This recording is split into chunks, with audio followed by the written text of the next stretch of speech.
Oke, terima kasih kesempatan telah diberikan kepada kami. Kami di sini dari kelompok 4. Kami di kelompok 4 beranggotakan 3 orang. 1. Irwan Krisman Gule, 2. Putra Menurah Halawa, 3. Sinta Putri Alase. Nah, di kesempatan kali ini kami akan membahas tentang Pitagoras. Maka untuk ini nanti mari kita bahas bersama. Langsung saja kita masuk di judul pertama, yaitu dan saya beritahukan dulu untuk bagian saya akan menjelaskan bagian A dan B. Nah, di sini kita langsung aja teman-teman bahas pertama, yaitu sejarah Pitagoras. Nah, teorema Pitagoras dinamakan oleh ahli matematika Yunani kuno, yaitu Pitagoras, yang dianggap sebagai orang yang pertama kali memberikan bukti teorema ini. Nah, teman-teman semua, Pitagoras ini dahulu kala dinamakan oleh seorang filsafat, yaitu yang bernama Pitagoras. Nah, kemudian dia dianggap sebagai orang yang pertama kali menemukan materi atau teorema ini. Jadi Pitagoras adalah seorang ahli filsafat. Seperti yang saya katakan tadi teman-teman, bahwasanya Pitagoras ini adalah seorang ahli filsafat. Ia tidak hanya mempelajari matematika tetapi juga musik dan ilmu lain. Nah, di bagian sini teman-teman,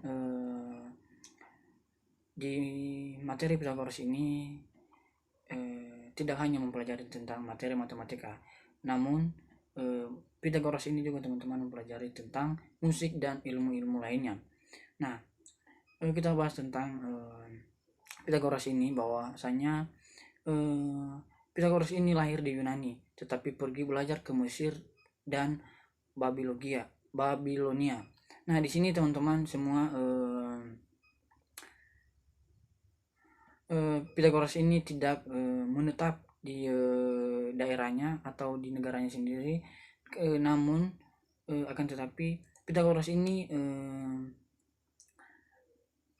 pergi ke kota-kota besar untuk mengembangkan ilmunya, yaitu pergi ke Mesir dan Babilonia. Ia terkenal karena teoremanya, teorema Pitagoras, yang menerangkan bahwa dalam suatu segitiga siku-siku, kuadrat sisi miring sama dengan jumlah kuadrat sisi lainnya. Nah, kemudian teman-teman, orang Yunani sudah mengenal perhitungan ajaib ini. Nah, teorema Pitagoras ini pada dahulu kalanya dianggap sebagai perhitungan ajaib. Jadi orang Yunani dulunya menganggap perhitungan ini sebagai perhitungan ajaib. Walaupun faktanya isi teorema ini telah banyak diketahui sebelum lahirnya Pitagoras, namun teorema ini dianggap sebagai temuan Pitagoras karena ia yang pertama membuktikan pengamatan ini secara matematis. Pitagoras menggunakan metode aljabar untuk membuktikan teorema ini.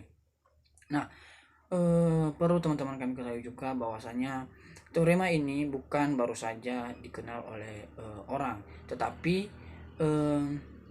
udah kian lama adanya Pitagoras ini.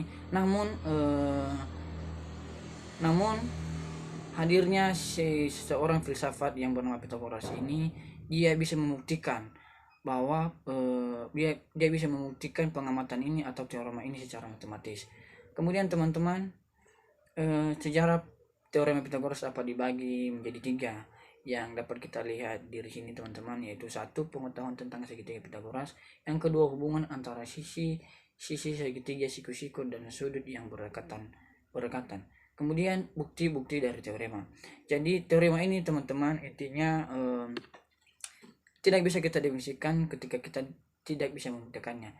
Jadi kemudian lanjut untuk sejarahnya Pitagoras. Sekitar 4.000 tahun yang lalu, orang Babilonia dan orang Cina menyadari fakta bahwa sebuah segitiga dengan sisi-sisi 3, 4, dan 5 satuan panjang menjadi segitiga siku-siku.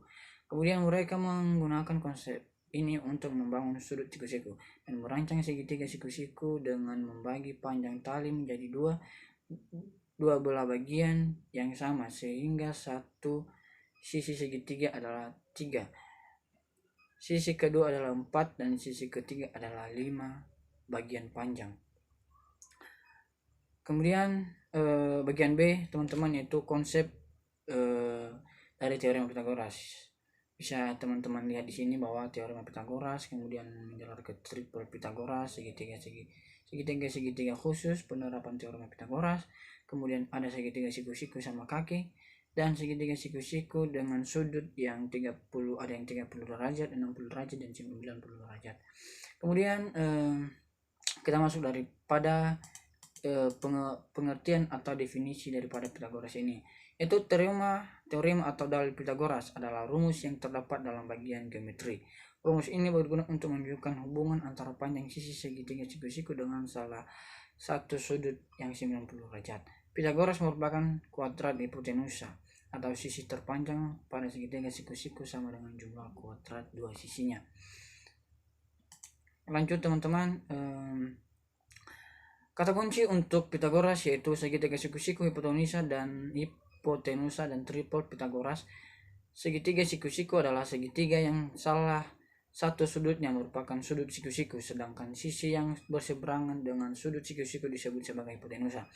Jadi teman-teman semua, dikatakan Pythagoras jikalau misalnya yang salah satu sudutnya merupakan sudut siku-siku, kemudian yang sudut di depannya atau sudut miringnya disebut sebagai hipotenusa. Kemudian triple Pythagoras merupakan suatu kelompok bilangan terdiri dari 3 bilangan yang memenuhi hukum Pythagoras.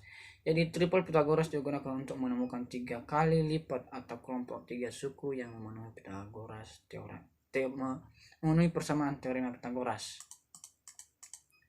Jadi sekian untuk penjelasan dari saya untuk konsep untuk sejarahnya Pythagoras dan